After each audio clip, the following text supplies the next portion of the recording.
China just opened a new train station in Chongqing on June 27, 2025, and it's unlike anything the world has ever seen. It cost $8 billion, covers 1.22 million square meters, and was built in just 38 months. To put that in perspective, New York's Grand Central Terminal, one of the most photographed buildings in America, covers about 180,000 square meters. That means Chongqing East is more than 6 times larger.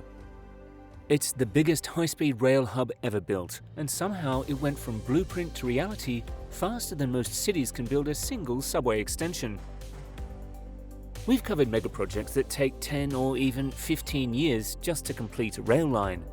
But in China, things move differently.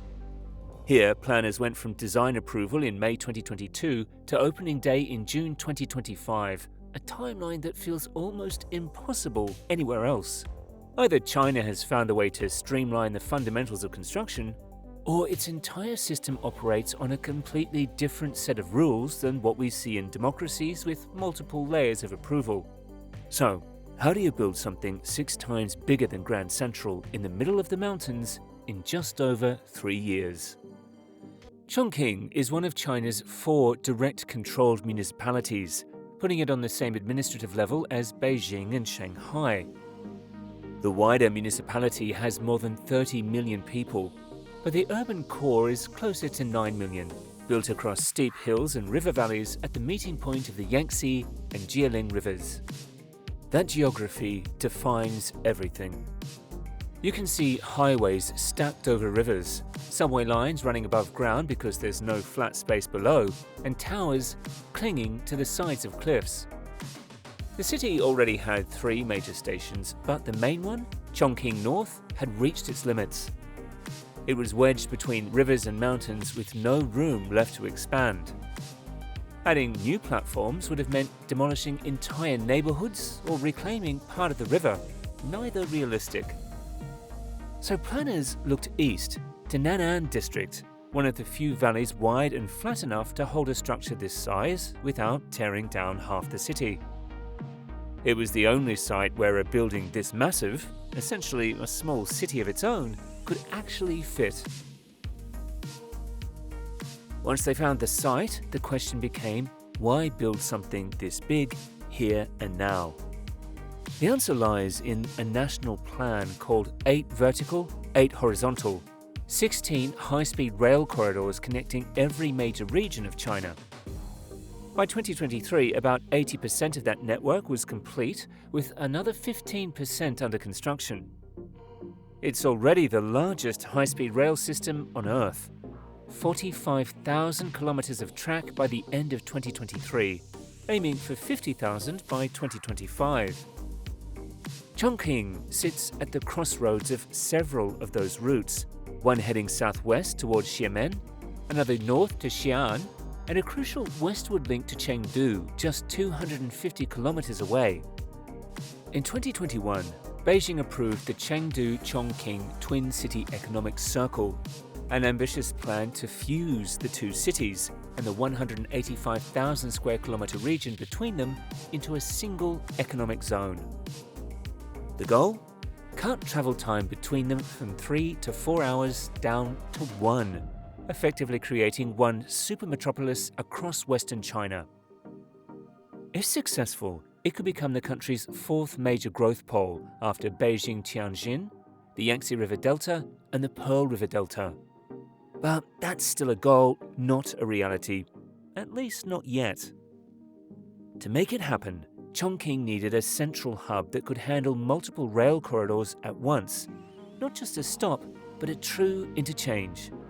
A place where long-distance, regional and metro systems converge under one roof. That's what led to Chongqing East Railway Station, a project designed to relieve congestion, anchor Western China's growth, and tie it directly into the national network. That's why it became a national priority, and that's why they spent $8 billion to make it happen. So what does $8 billion actually buy you? Space. A lot of it. At 1.22 million square meters, Chongqing East is larger than most international airport terminals. bigger than JFK's Terminal 4 or Heathrow's Terminal 5. The structure rises 8 levels, 4 above ground, 4 below. At the bottom sit the metro lines, Line 6 already open, Lines 24 and 27 under construction, and Line 8 planned. Above them, 15 high-speed rail platforms and 29 tracks span 3 separate rail yards. Then come vast waiting halls, ticketing zones, and, higher still, offices, hotels, and retail, all stacked vertically in a single, continuous complex. The roof alone spans 120,000 square meters and weighs 16,500 tons. Its tree-shaped columns echo Chongqing's native Huangju trees, and skylights flood the space with natural light, reducing energy use. At full capacity, the station can move up to 16,000 passengers per hour, nearly 400,000 people a day. So how did China build something this enormous in just 38 months? The short answer? Automation. Laser-guided bulldozers graded the land 3 times faster than manual crews. Concrete screeding robots kept working through extreme summer heat. Glass installation robots lifted 800-kilogram panels into place with millimeter precision. And AI-powered drones scanned the site 24/7 for safety issues, cutting inspection time by 90%. Together, automation and AI nearly halved labor costs and drastically reduced accidents. Without them, the timeline would have stretched to at least 5 or 6 years. That's how China built the world's largest train station in a time most countries spend just approving the permits. This wasn't just about a station. It was about station-city integration, China's national pilot program for transit-oriented development. Instead of a terminal people simply pass through, it's designed to be a place people use even if they're not traveling. Around the building, planners laid out a 3.47 square kilometer district with hotels, offices, parks, convention halls, shopping centers, schools, and hospitals. It's engineered to function as a self-contained urban core. Inside, 4 metro lines connect directly to the lower levels with bus terminals, taxis, and parking above. You can step off a high-speed train, walk 5 minutes, and board a subway deeper into the city. They call it zero transfer design, a fully vertical layout where every layer connects to the next. It's seamless, efficient, and completely indoors. Whether this becomes the future of urban planning or just a model that works uniquely within China's system remains to be seen. But as a prototype, it's one of the boldest experiments in how infrastructure can literally become the city around it.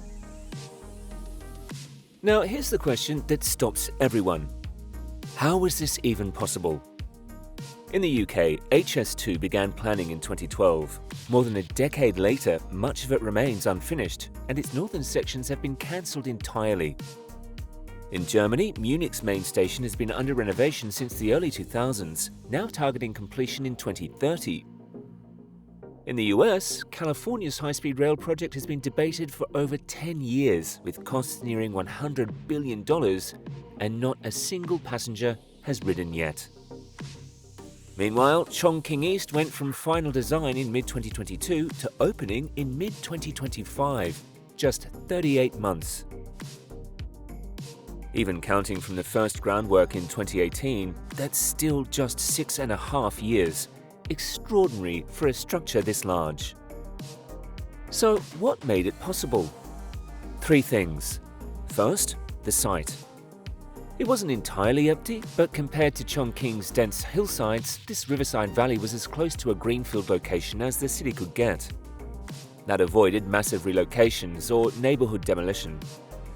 Second, the approval system.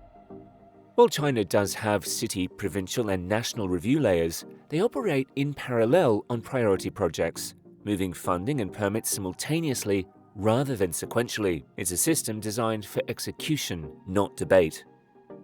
Third, automation.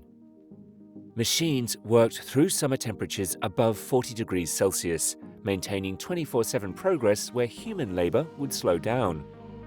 That relentless pace is what turned years into months and made this timeline possible. While the rest of the world spends decades debating, China just finished a station big enough to be its own city. Before this, traveling between Chongqing and Chengdu took 3 to 4 hours. Now, the high-speed line cuts it to just 1. A business traveler can leave in the morning, meet clients by lunch, and return the same evening. And that's only one route. As more corridors open, trains from Beijing, Xi'an, and the southeast coast will all funnel through this hub, transforming what was once a remote mountain city into a national crossroads. It's not just travel faster, it's a redrawn map. Western China has long lagged behind the coast in income and development. But hubs like Chongqing East are designed to close the gap, pulling people, goods, and investment inland. It's also part of China's Belt and Road Initiative, expanding access from inland provinces to global trade routes. From here, trains can head west toward Xinjiang and beyond, or east towards Shanghai and Fujian, forming a nationwide logistics backbone. And surprisingly, it's sustainable too. Chongqing East meets China's top 3-star green building standard.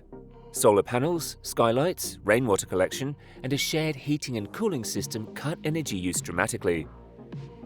Because it's fully connected to metro and bus lines, far fewer passengers rely on cars, reducing congestion and emissions in a city famous for steep hills and traffic.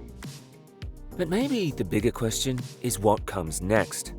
As stations like Chongqing East evolve into full-fledged city centers, they're redefining what urban even means.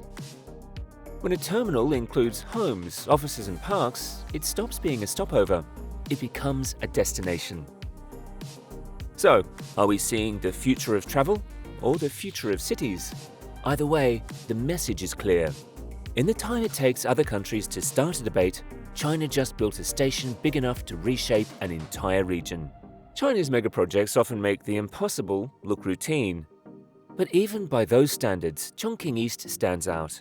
A train station that feels less like infrastructure and more like a vertical metropolis.